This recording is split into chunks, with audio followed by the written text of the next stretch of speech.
So here's a sample problem that you might read, and in your activity, you're going to have to do something that involves the number bond. So let me show you as an example.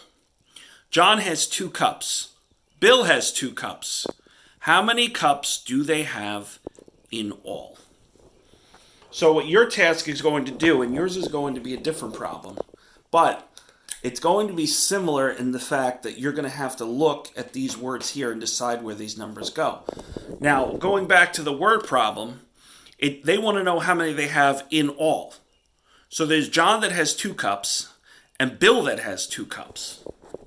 So if that's the case, we don't know what the biggest number is going to be because we want to know how many they have in all. So what I can do is, when I draw my number bond, and you can draw one of these at home, you can put the 2 right in here, and then you can put the other 2 right in there. Now, we know that the whole has to be larger than both of the parts.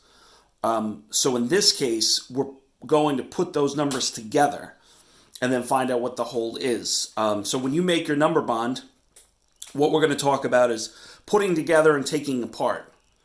So here, we would take these 2 numbers and put them together. And if you have 2 of something, and then you have 2 more, you put that together, that would make 4 altogether. What you could also do is, if the numbers are too difficult to work with, you can use pennies to help you. So if you use pennies to represent each number, if you see the numeral 2 and 2, and that's too confusing, you can have pennies in your house. You could take as many as you need. You take 2 pennies, you take another 2 pennies, you combine them, and that would make the number 4. Oop. Marker doesn't work so well.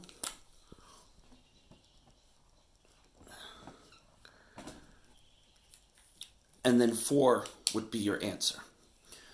Okay?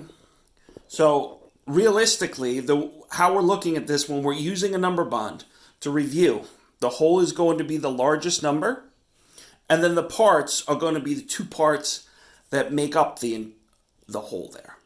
So when you read a problem, you have to think to yourself, do I have the largest number already?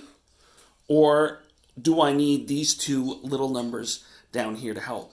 And also remember that if you have trouble, if you're doing that word problem and you're having a little bit of trouble, find some pennies inside your house and then use them to represent the parts. So when you have those numbers, you can represent them here, and when you have to put them together and the numerals are too difficult, you can use the pennies. The part and the part is going to be put together, and that will make the whole.